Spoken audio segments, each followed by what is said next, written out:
Eo amin'ny lafiny politika sy ny fikarakarana ny fifidianana kosa indray dia manana fanantenana amin'ny irsonina amin'ny fifidianana amin'ny taona 2012 ny filohan'ny tetezamita Anny Rajoelina efa misy tokoa mantso izy ny ezaka goavana ataony fitondram-panjakana sy ny senita makasika ny fanomanana izay fifidianana izay akoatra izay dia nitondra ny fomba fijeriny manoloana ny famahana ny olana misy eto amin'ny firenena ihany koa Andriamatoa Andry Nirina Rajoelina.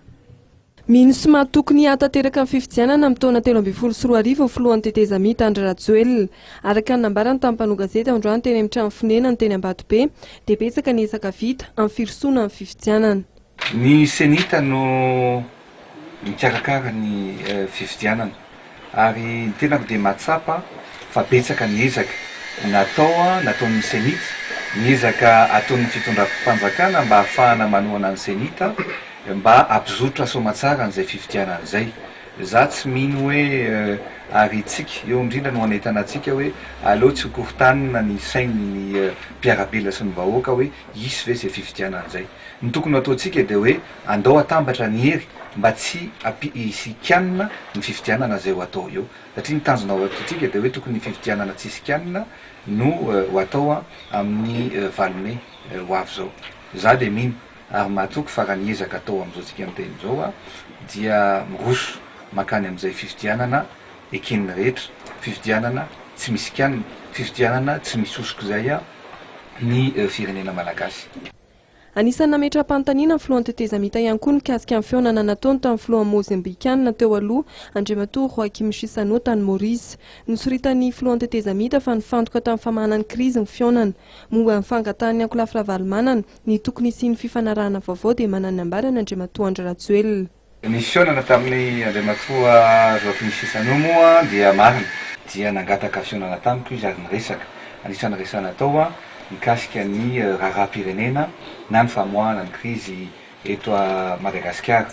Tsy misy zavatra vaovao loatra fa ohatra ny resaka efa fahare sy ny temba tany hevitra ihany koa izy mikasika ny dingana manaraka izay tokony atao anatin'izay famahana ny krizy izay zany.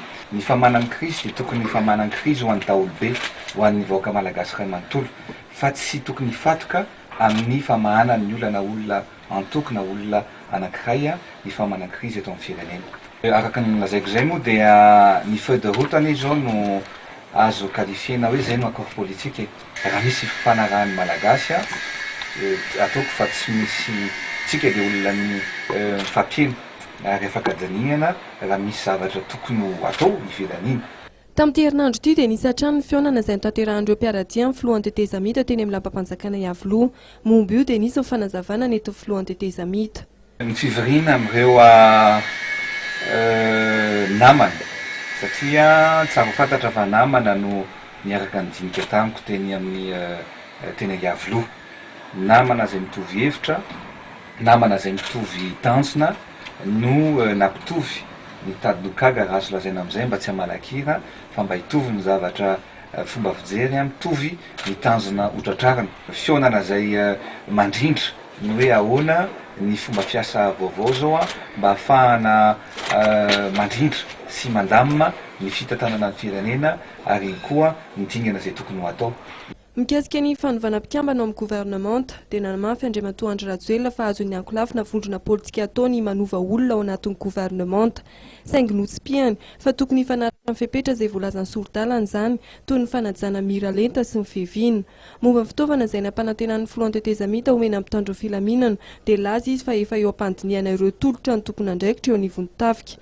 Ary heverina fa tsy ho ela ny fanapa-kevitra momba ny firenena sy ny orinasa hifidianana ireo fitaovana ilain'ny Mpitandro Filaminana nampanantenan'ny filohan'ny tetezamita.